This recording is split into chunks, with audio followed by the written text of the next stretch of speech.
வணக்கம். நான் தர்மஸ்ரீ ராஜேஸ்வரன் பேசுறேன். இந்த பதிவுல நம்ம என்ன பார்க்க போறோம் அப்படின்னா, சமீப காலமாக கடந்த 1 மாதமாகவே பார்த்தீங்கன்னா, ஒரு விஷயம் பரபரப்பாக இந்த ஃபினான்ஸ் செக்டர்ல இருக்கிறவங்களுக்காக பேசப்பட்டு வருது. ஜெனரலா பொதுமக்களுக்கு அது அந்த அளவுக்கு அவேர்னஸ் இருக்குமா அப்படின்னு தெரியல. ஆனா ஷேர் மார்க்கெட்ல இருக்கிறவங்களுக்கும், ஃபினான்ஸ் துறையில இருக்கிறவங்களுக்கும் இந்த ஒரு விஷயம் மிகப்பெரிய விஷயமாக பார்க்கப்படுது. அதாவது ட்ரம்போட இந்த டாரிஃப் வார் அப்படிங்கிறது. உலக லெவல்ல இப்ப உக்ரைன் வார் அப்படிங்கிறது எல்லாருக்கும் தெரிந்த விஷயம். ஏன்னா ஒரு கண்ட்ரி இன்னொரு கண்ட்ரி மேல பீரங்கிகளாலும், துப்பாக்கிகளாலும், குண்டுகளாலும் போர் தொடுப்பது அப்படிங்கிறது எல்லாருக்கும் தெரிந்த விஷயம். பேப்பர் மூலமாக சாமானிய மக்கள் கூட அதை பத்தி பேச தெரிஞ்சிருப்பாங்க. ஆனா இவர் பண்ணக்கூடிய இந்த ஒரு விஷயம், அதாவது ட்ரேடு வார் அப்படிங்கிறது ஒரு விதமான ஒரு வார் தான் அது. இது என்ன அப்படின்னு கேட்டீங்கன்னா, உலக நாடுகளுக்கு இடையே உலக வல்லரசாக இருக்கக்கூடிய அமெரிக்கா என்ன பண்றாங்க அப்படின்னு கேட்டீங்கன்னா, அதாவது இந்த ட்ரம்ப் பண்ற வேலை தான். மத்த பிரசிடென்ட்ஸ் வரும்போது இந்த மாதிரிலாம் வேலைகள் பண்ண மாட்டாங்க. போன தடவை அவர் பிரசிடென்ட்டா வந்த போதும் அவர் வந்த கொஞ்ச நாளைக்கு இப்படிதான் வார் அனௌன்ஸ்மெண்ட், ட்ரேட் வார் தான் கொடுத்துட்டே இருந்தாரு. இப்பயும் அதை ரொம்ப விகரஸாக ஆரம்பிச்சு பண்ணிட்டு இருக்காரு. ஸோ இந்த ட்ரேட் வார் அப்படிங்கிறது நல்லதா அப்படின்னு கேட்டீங்கன்னா, அது பொருளாதார வல்லுநர்களை பொறுத்த மட்டும் பல வகையில விமர்சிக்கப்படுது. ஒரு சிலருக்கு நல்லது, ஒரு சிலருக்கு நல்லது இல்லை அப்படிங்கிற மாதிரி. ஆனா உலக தலைவர்கள் இந்த மாதிரி ட்ரேட் வார்ல ஈடுபடுவது அப்படிங்கிறது அவங்களுடைய எக்கானமியை இம்ப்ரூவ் பண்றதுக்காகத்தான் நாங்க இந்த வேலையை செய்யறோம் அப்படின்னு சொல்றாங்க. ஆனா இது என்ன பொறுத்த மட்டும் இதெல்லாம் பண்றதுனால எக்கானமி இம்ப்ரூவ் ஆகுதா அப்படிங்கிறது நான் போன தடவையே நான் பார்க்கல. அவர் போன தடவை இந்த மாதிரி வார் அனௌன்ஸ்மெண்ட் எல்லாம் பண்ணாரு. அப்ப ஒண்ணுமே நடக்கவே இல்லையே, நார்மலா தானே இருந்தது. ஸோ இப்பயும் அதே வேலையை பண்றதுனால என்ன வரப்போகுது பெருசா? இன்னும் மேற்கொண்டு நிறைய வல்லுநர்கள் சொல்றது என்னன்னு கேட்டீங்கன்னா, மேபி உங்களுக்கு யூஎஸ்ல ரெசஷன் வரதுக்கான வாய்ப்புகள் உண்டு. அவர் ஒரு விஷயத்தை அமெரிக்கர்களுக்கே அப்படிங்கிற ஒரு விஷயத்துக்காக பண்ண போக, கிணறு வெட்ட பூதம் கிளம்புனது கேள்விப்பட்டிருப்பீங்க இல்லையா? அது மாதிரிதான் இது பெரும்பாலும் நடக்கும் அப்படின்னு நிறைய வல்லுநர்கள் எதிர்பார்க்கிறாங்க. நம்முடைய பழைய governor, RBI governor Raghuram Rajan sir இதான் சொல்லியிருக்காரு. இது பெரிய லெவல்ல இம்ப்ரூவ்மெண்ட்டை கொடுக்கும் செய்யக்கூடிய ஒரு வேலையாக தெரியல. கிட்டத்தட்ட 60 நாடுகளுக்கு என்ன பண்ணிருக்காரு, வரி விதிப்பை அதிகரிச்சிருக்காரு. அதுல முக்கியமாக அவங்களுக்கு எதிர்ப்பு அதிகமா தெரிவிக்கக்கூடியது சைனா. ஸோ சைனாக்கு 34% வரி விதிப்பு கொடுத்திருக்காரு. சும்மா இருப்பாங்களா சைனாவும்? இப்ப சைனாவும் அடுத்து வெள்ளிக்கிழமை ஆரம்பிச்சுட்டாங்க. நாங்களும் உங்களுக்கு திருப்பி போடுறோம் டாக்ஸ் அப்படின்னு சொல்லிட்டு. போன முறையும் இதே மாதிரிதான் சைனாவும் மறுபடியும் என்ன பண்ணுவாங்க, இந்த மாதிரி டாரிஃப் அனௌன்ஸ்மெண்ட்டை கொடுத்துட்டு தான் இருப்பாங்க. இப்படி ஒருத்தருக்கு ஒருத்தர் டாரிஃப் அனௌன்ஸ்மெண்ட் பண்றதுனால யாருக்கு பாதிப்பு? ஏற்றுமதி இறக்குமதி பண்ற தனி நபர்களுக்கும், இன்ஸ்டிடியூஷனல் இந்த மாதிரி விஷயங்கள், ஷேர் மார்க்கெட்டு, மியூச்சுவல் ஃபண்டு இப்படி எல்லாருக்கும் பாதிப்பு தான் உண்டு பண்ணுமே தவிர, யாருக்கு இது பெரிய லெவல்ல உங்களுக்கு முன்னேற்றத்தை கொடுக்கக்கூடியதாக இருக்க போகுது? ஸோ இந்த ட்ரேட் வார் அனௌன்ஸ்மெண்ட் அப்படிங்கிறது அவர் தன்னை நிரூபிச்சுக்கிறதுக்காக பண்ணக்கூடிய ஒரு வேலையாகத்தான் இருக்குங்கிறது என்னுடைய கணிப்பு.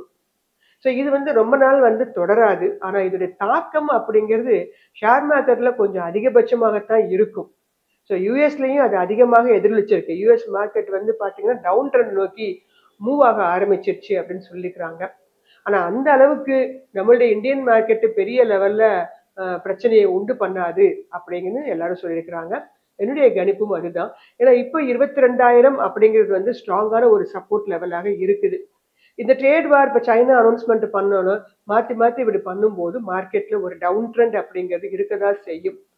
ஸோ அதனால இந்த ட்ரெண்ட் அப்படிங்கிறது இன்னும் கொஞ்ச நாளுக்கு கண்டினியூ ஆகும். இவங்க எப்ப இந்த பிரச்சனைகளை பேசுவதை நிறுத்திவிட்டு முன்னேற்றத்துக்கான வழிகளை கண்டுபிடிச்சு அதை பத்தி பேச ஆரம்பிக்கிறாங்களோ, அப்பதான் இதெல்லாம் இந்த பிரச்சனை எல்லாம் சால்வ் ஆகி மார்க்கெட்டும் உங்களுக்கு என்ன ஆகும், நல்ல நிலைமைக்கு வரும். அது வரைக்கும் மார்க்கெட் இப்படி டவுன் ட்ரெண்ட்ல போயிட்டு இருக்கிறதுனால ஒரு பாதுகாப்பான ஒரு முதலீடாக என்ன பண்ணுவாங்க, கோல்டுல தான் கொண்டு போய் இன்வெஸ்ட் பண்ணுவாங்க. ஏன்னா அதுக்கு பெருசா ஒன்றும் டாரிஃப்லாம் இல்லை இல்லையா? ஸோ அதன் காரணமாக கோல்டுடைய ரேட்டும் பெரும்பாலும் இப்போது இறங்குவதற்கான வாய்ப்புகள் இல்லை. உங்களுக்கு ஷேர் மார்க்கெட் ஸ்டெபிளைஸ் ஆகி மார்க்கெட் ஸ்மூத்தா ஏற ஆரம்பிக்கும் போதுதான் நீங்க அடுத்து கோல்டுல அங்க நீங்க இறக்கத்தை எதிர்பார்க்க முடியும். இந்த ட்ரமர்ஸ் எல்லாம் கொஞ்சம் குறையணும். அது மட்டும் கிடையாது. இந்த சைனாவை பொறுத்த மட்டும் கிட்டத்தட்ட 500 பில்லியன் வந்து சைனாவுடைய கூட்ஸ் வந்து யுஎஸ்க்கு வந்து போகுது அப்படின்னு சொல்லியிருக்கிறாங்க. ஆனா அதே சமயம் சைனாக்கு உள்ள வரக்கூடிய யுஎஸ்ல இருந்து இம்போர்ட் ஆகக்கூடிய பொருளோட மதிப்பு 143.5 பில்லியன் டாலர். ஸோ அதனால 500 பில்லியன் டாலர் எங்க இருக்குது, 143.5 பில்லியன் டாலர் எங்க இருக்கு. அதனால சைனாவுடைய எதிர்ப்பு அப்படிங்கிறது அதே மாதிரி வியட்நாம், மெக்சிகோ இவங்கெல்லாம் சும்மா இருக்க மாட்டாங்க. ஸோ இவங்களும் தங்களுடைய எதிர்ப்புகளை தெரிவிக்கும் போது உங்களுக்கு மார்க்கெட் வந்து மறுபடியும் ஸ்டெபிலைஸ்க்கு வரும் அப்படின்னு நம்பலாம். அதிக வரி விதிப்புன்னு பார்த்தீங்கன்னா கம்போடியாவுக்கு கொடுத்துருக்காங்க. நம்ம இந்தியாவை பொறுத்த மட்டும் 27% வந்து கொடுத்திருக்கிறதாக தகவல் வந்தது. அப்புறம் மறுபடியும் 26% சொல்லியிருக்கிறாங்க. இதுலயே பல குளறுபடிகள். இந்திய ஏற்றுமதியை பொறுத்த மட்டும் நம்ம யுஎஸ்க்கு 18% அனுப்பிட்டு இருக்கிறோம். ஐரோப்பிய யூனியன்களுக்கு 17%, யுனைடெட் அரபு எமிரேட்ஸ்க்கு 8%, சைனாவுக்கு 4%, பிரிட்டனுக்கு 3%, மற்ற நாடுகள்லாம் சேர்த்தா 44% நம்ம ஏற்றுமதி பண்ணிட்டு இருக்கோம். ஸோ அதனால இவர் கொடுக்கக்கூடிய வரி விதிப்பு அப்படிங்கிறது நம்மளுடைய ஷேர் மார்க்கெட்டை பொறுத்த மட்டும் அல்லது இங்க இருக்கக்கூடிய இண்டஸ்ட்ரிக்கு எந்த மாதிரி ஒரு பாதிப்புகளை உண்டு பண்ண போகுது அப்படிங்கிறது தான் நம்மளுடைய இன்றைய பதிவு. ஜென்ரலா இந்த மாதிரி ட்ரேடு வார் ஏற்கனவே நடந்திருக்கு. ஆனா அதுக்கப்புறமும் மார்க்கெட் ஸ்டெபிலைஸ் ஆகி ஏறி வந்திருக்காங்க. ஸோ அதனால இது ஒரு தற்காலிகமான ஒரு டவுன் ட்ரெண்ட் தான். அதனால நம்மளுடைய ஸ்டூடெண்ட்ஸும் சரி, நம்மளுடைய சப்ஸ்கிரைபர்ஸும் சரி, பெருசா பேனிக் ஆகாதீங்க. உங்களுடைய போர்ட்ஃபோலியோவை எடுத்து பார்த்து பேனிக் ஆகாதீங்க. உங்களுக்கு இருந்து டிவிடெண்ட் தரக்கூடிய ஒரு சமயம். அதனால நீங்க வந்து ஷேர்ஸ் எல்லாம் கொஞ்சம் டிவிடெண்ட் வர வரைக்கும் வச்சிருந்து அதுக்கப்புறமா கூட நீங்க ஏதாவது செல் அண்ட் பை பண்ணலாம். இப்போது உங்களுக்கு பணம் இருந்தா சிப் முறையில கொஞ்சம் கொஞ்சமாக பை பண்றதுக்கான முயற்சியில இறங்கலாம். அல்லது இன்னும் கொஞ்சம் வெயிட் பண்ணீங்கன்னா இன்னும் ஒரு சப்போர்ட் லெவல் கிடைக்கும். நம்ம அந்த இடத்துல என்ன பண்ணலாம், பை பண்ணிக்கலாம். ஏன்னா போன தடவை வந்துட்டு ஒரு 1000 பாயிண்ட் அப் ட்ரெண்ட் கொடுத்தாங்க. மறுபடியும் இப்ப அனௌன்ஸ்மெண்ட் வந்ததுனால திருப்பி இறங்கியிருக்கு. ஆனா இதோட இந்த பிரச்சனை வந்து பெரும்பாலும் இந்த டாரிஃப் வார் வந்து முடிஞ்சிடும். இதுக்கு மேல திருப்பி திருப்பி போயிட்டு இருக்க முடியாது. ஸோ அதன் காரணமாக அடுத்து வந்து ஜூன் ஜூலைலாம் உங்களுக்கு மார்க்கெட் ஸ்டெபிலைஸ் ஆயிடும். ஸோ பயப்பட வேண்டாம் அப்படிங்கிறது என்னுடைய கருத்து. இந்த ட்ரம்ப் அவர்களுடைய வரி விதிப்பால பாதிக்கப்படக்கூடிய செக்டர்ஸ்ல என்னவாக இருக்கும் அப்படிங்கிறது நான் ஒரு சில பதிவுகளை கொண்டு வந்திருக்கேன். இது என்னுடைய தனிப்பட்ட கருத்து தான். நீங்களும் நன்கு வந்து பேப்பர், மேகசின்ஸ், யூடியூப்ஸ் இதெல்லாம் பாருங்க. அதுக்கப்புறமாக உங்களுடைய ஓன் மெத்தட்ல நீங்க ஷேர்ஸ் எல்லாம் வாங்க ஆரம்பிக்கலாம். இதுல ஃபர்ஸ்ட் என்ன சொல்லியிருக்காங்கன்னா டெக்ஸ்டைல்ஸ். ஏன்னா டெக்ஸ்டைல்ஸை பொறுத்த மட்டும் உங்களுக்கு வந்து இந்த 34% வரி அப்படிங்கிறது கொஞ்சம் ஒரு ஷார்ட் டேர்ம்ல ஒரு பிரச்சனையை உண்டு பண்ணுன்னு சொல்லியிருக்கிறாங்க. ஆனா திருப்பூர்ல இருக்கக்கூடிய அந்த தொழில் அதிபர்களும் சரி, அந்த பின்னலாடை உற்பத்தியாளர்களும் சரி, அவங்க வந்து இது ஒரு ஏற்றுமதி பண்ணும்போது எனக்கு ஒரு நல்ல பெனிஃபிட்டா தான் இருக்கும் லாங் டேர்ம்ல. ஏன்னா வியட்நாம், பங்களாதேஷ், சைனா இவங்களுக்கெல்லாம் நம்மளை விட அதிகமான அளவுக்கு வரி விதிச்சிருக்கிறாங்க. ஸோ அப்ப அங்க போக வேண்டிய ஆர்டர்ஸ் ஒருவேளை நமக்கு கிடைக்கும் பட்சத்துல இந்த போட்டியாளர்களால நமக்கு ஏதாவது லாபம் கிடைப்பதற்கு வாய்ப்பு உண்டு. ஆனா தற்போது டெக்ஸ்டைல் துறையில இந்த வரி விதிப்பு அப்படிங்கிறது ஒரு கண்டிப்பாக ஒரு ஒரு தாக்கத்தை, ஒரு அழுத்தத்தை உண்டு பண்ணும் அப்படிங்கிறது சொல்லியிருக்கிறாங்க. அடுத்து 2வது பாத்தீங்கன்னா எலக்ட்ரானிக்ஸ் குட்ஸ் செக்டர். இதுல வந்து கிட்டத்தட்ட ஒரு 32% வந்து நம்ம வந்து எலக்ட்ரானிக் குட்ஸ் வந்து ஏற்றுமதி பண்ணிட்டு இருக்கிறோம். அதனால சுவிட்சஸ், கேபிள், அப்புறம் ரூட்டர்ஸ் இதெல்லாம் இருக்கு இல்லையா, இது எல்லாமே உங்களுக்கு விலை ஏற ஆரம்பிக்கும். அப்படி விலை ஏறும்போது உங்களுக்கு அங்கே டிமாண்டு குறையும். அதன் காரணமாக இந்த எலக்ட்ரானிக்ஸ் துறையில இருக்கக்கூடிய கம்பெனிகள் உங்களுக்கு அதிக சரிவை அடைவதற்கான வாய்ப்புகள் உண்டு. 3வதாக ஜுவல்லரி அண்ட் ஜெம்ஸ் துறையில் இருக்கக்கூடிய சில கம்பெனிகள். ஏன்னா ஏற்கனவே அவங்களுக்கு சுங்க வரி 2.12% தான் இருந்தது. இப்போ அது என்ன பண்ணியிருக்காங்க, 27% இன்க்ரீஸ் பண்ணியிருக்கிறாங்க. அப்போ கண்டிப்பாக ஏற்றுமதியில் உங்களுக்கு ஒரு சறுக்கல் ஏற்படும். இந்த துறையில் இருக்கக்கூடிய கம்பெனிகள் ஒரு பின்னடைவை அடைவதற்கான வாய்ப்புகள் உண்டு. 4வது செக்டர் ஆட்டோமொபைல்ஸ், அப்புறம் ஆட்டோ ஆன்சிலரி செக்டர். இந்த செக்டர் வந்து ஆல்ரெடி ஏற்கனவே இருக்கிறத 25% தான் இருக்கிறாங்க. அதனால அதே நிலை கண்டினியூ ஆகுறதுனால பெருசா அழுத்தங்கள் எதுவும் கிடையாது. ஆனா ஏற்றுமதி பண்ணும்போது பாத்தீங்கன்னா ஜாகுவார், லேண்ட் ரோவர் இந்த மாதிரி கம்பெனிகளுக்கெல்லாம் கொஞ்சம் பிரச்சனை வருங்கிறதுனால தான் டாடா மோட்டார்ஸ் தொடர்ந்து அடி வாங்கிட்டே இருக்கிறாங்க. மற்றபடி பெரிய கம்பெனிகளுக்கு, ஆட்டோமொபைல்ஸ் இருக்கக்கூடிய கம்பெனிகளுக்கு பெரிதாக எதுவும் பிரச்சனைகள் வராது. அடுத்ததாக ஐடி மற்றும் ஐடி இன்ஃப்ராஸ்ட்ரக்சர். இதுல வந்து சுங்க வரிகள் எதுவும் கிடையாது. இருந்த போதிலும் உங்களுக்கு வந்து யூஎஸ்ல வந்து எக்கனாமிக் ரெசெஷன் ஏற்படும் போது டிசிஎஸ், இன்ஃபோசிஸ் போன்ற நிறுவனங்கள் தேவை குறையலாம். அதன் காரணமாக இந்த கம்பெனிகள்லாம் தொடர்ச்சியாக ஐடி செக்டர் இறங்குவதற்கு காரணம் இதுதான். ஒருவேளை ரெசெஷன் ஏற்பட்டு விடுமோ அந்த பயத்தினால இவங்களுடைய ப்ராஜெக்ட் இதெல்லாம் கிடைக்காம போகலாம். அதன் காரணமாகத்தான் இது கண்டினியூஸா ஐடி செக்டர் அடி வாங்கிட்டே இருக்குது அப்படின்னு நம்ம சொல்லலாம். அடுத்ததாக அக்ரிகல்ச்சரல் செக்டர், அதை பொறுத்த மட்டும் யுஎஸ்க்கு ஏற்றுமதி செய்யக்கூடிய அந்த விவசாய பொருட்களுடைய அளவு குறைவு தான். இருந்த போதிலும் மசாலா பொருட்கள், அரிசி, அந்த ப்ராசஸ்டு ஃபுட்டு இதோட விலையெல்லாம் உங்களுக்கு என்ன பண்ணும், உங்களுக்கு அங்க அதிகமாகும் போது அதோட உற்பத்தி அப்படிங்கும்போது இங்க குறைய ஆரம்பிச்சிடும். அதோட இம்பாக்ட் கண்டிப்பாக இந்த டாரிஃப்னால உண்டு. கெமிக்கல்ஸ் மற்றும் என்ஜினியரிங் அப்படின்னு வரும்போது ஸ்பெஷாலிட்டி கெமிக்கல்ஸ் அவங்களுக்கு பாத்தீங்கன்னா முன்னாடி கஸ்டமர் டியூட்டி 1.06 கொடுத்திருந்தாங்க. இப்ப 27% சுங்க வரி.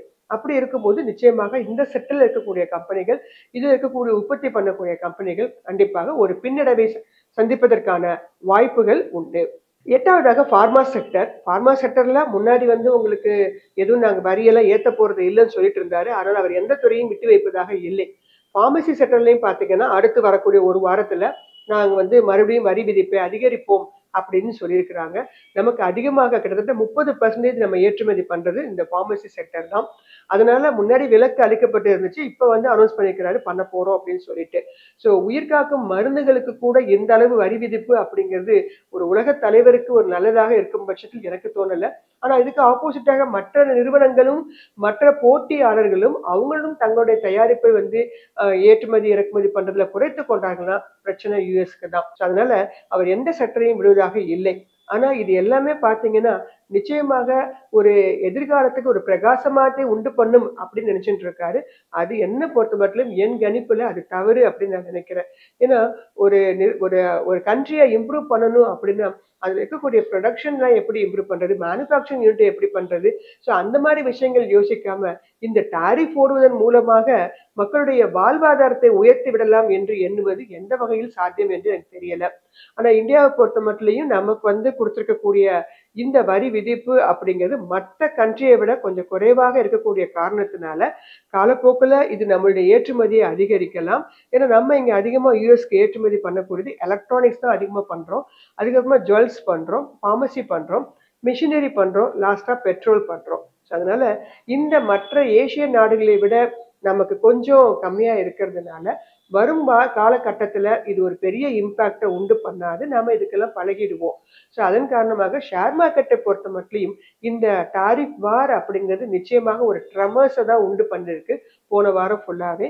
இது இன்னும் கொஞ்ச நாளைக்கு கண்டினியூட்டி தான் ஆகும். அதுக்கப்புறமாக ஏப்ரல் மாதம் கடைசியில மற்ற நியூஸஸ்லாம் வரும்போது, அதாவது காலாண்டு முடிவுகள், 4வது காலாண்டு முடிவுகள், இறுதி இயர் எண்ட் ரிசல்ட் இதெல்லாம் வரும்போது உங்களுக்கு மார்க்கெட் மறுபடியும் மெல்ல மெல்ல ஸ்டெபிலைஸ் ஆகிறதுக்கான வாய்ப்புகள் உண்டு.